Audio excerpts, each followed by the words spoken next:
So hero గారు Vivek so ఇన్సెంట్ director గారు చెప్పారు అసలు హీరో గారిది ఫీల్డే అది కాదని చెప్పి. సో ఎందుకు అంటే సినిమాకి రావాలని ఒక హీరోగా చేయాలని ఏంటి అంటే ముందు నుంచి ఉండేదా? ఆ నిర్ణయం ఎప్పుడు తీసుకున్నారు? నిర్ణయం అంటే నాకు అంటే చిన్నప్పటి నుంచి ఒక ఫ్యాషన్ ఉండేది, ఒక సినిమాలో చెయ్యాలి అనే ఇంట్రెస్ట్ అయితే ఉండేది. అసలు కానీ ఏం చేస్తారు మీరు? అసలు మనకి travel field and Kalvi compound కూడా ఉంటుంది, రెండు బిజినెస్ చేస్తూ ఉంటుంటాం. నెక్స్ట్ సారు ఇన్స్టాలో మెసేజ్ చేసి ఇలా ఉంది, నువ్వు ట్రై చేయి, కొత్త వాళ్ళకి అవకాశం ఇవ్వాలనుకుంటున్నాను అని చెప్పి సారు మెసేజ్ చేయడం. టోటల్ 1 month 2 months వెయిట్ చేశాను. బట్ తర్వాత స్టోరీ ఒకసారి చెప్పండి సార్ అని అడిగాను. అడిగిన తర్వాత సారు డ్రగ్స్ గురించి అవేర్నెస్ కోసం మనం తీస్తున్నాము కాబట్టి అంటే నేను స్టోరీ విన్నా బాగా. విన్న తర్వాత ఇప్పుడు తదితర సినిమా చూస్తున్నాను కదా, 1 minute 2 minutes చూపిస్తున్నారు. దాని డ్రగ్స్ గురించే 2.5 hours సినిమా తీయడం అంటే చాలా రేట్ అసలు. అందులో నాకు మంచి పేరు వస్తుందని చెప్పి నేను కూడా సపోర్ట్ చేస్తాను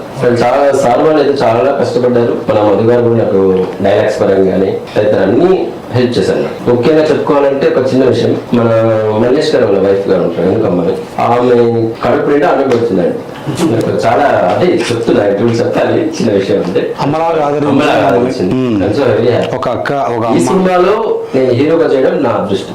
తెర మీద ఒక హీరోగా మనం చూడబోతుంది. సో రిస్క్ అనిపించిందా ఎక్కడ ఏ కోణంలో అయినా కూడా ఈ కంప్లీట్ ప్రయాణంలో మీరు రిస్క్ పడ్డ ఆ సంఘటనలు ఉన్నాయా? రిస్క్ పడ్డ సంఘటనలు ఏం లేదు సార్, మామూలుగా మాక్సిమం చేశాను.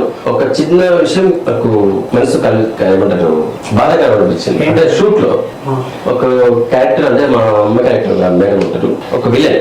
అంటే విలన్ అంటే కొడుకు అవుతాడు, అతను రేప్ చేయడానికి వెళ్తాడు సొంత అమ్మను. పెంచినప్పుడు సరే అయితే సినిమా బాగా తప్పలేదు సార్ నాకు. అయితే ఏంటంటే మధ్య డిస్కషన్ మాకు ఏమన్నా పెంచిన బాగుంటాడు అనమాట. నేను అదే చెప్తున్నా, చాలా ఇబ్బంది పడాడు. సీన్ ఏంటంటే ఒరిజినల్ గా డ్రగ్స్ లో ఉన్న ఇంకోటి ఏంటంటే అతని అన్ని బయటపడేసి ఉంటాయి ఆయన చేసే అరాచకాలు. అదే నాకు చాలా బాధగా ఆ విషయాన్ని అంటే మన సినిమా చూపించడానికి కాదు కానీ సొసైటీలో అలా ఉంది కదా అనేది సారు అలా చూపించడం వల్ల నాకు చాలా హ్యాపీగా ఉంది. చెప్పలేకపోతున్నా. అక్కడిక్కడ చూస్తున్నాం మధ్యమతులో తల్లినే వధించిన తల్లిని చెల్లిని సొంత బిడ్డను కూడా చాలా చూస్తున్నాం అన్నమాట. కావాలని మీకు పేపర్ మూవీలో ఫస్ట్ వద్దు ఏంటి ఎందుకు అనుకుంటే కనుక అక్కడక్కడ చూస్తున్నాం కదా అరాచకాలు అనేది జరుగుతున్నాయి.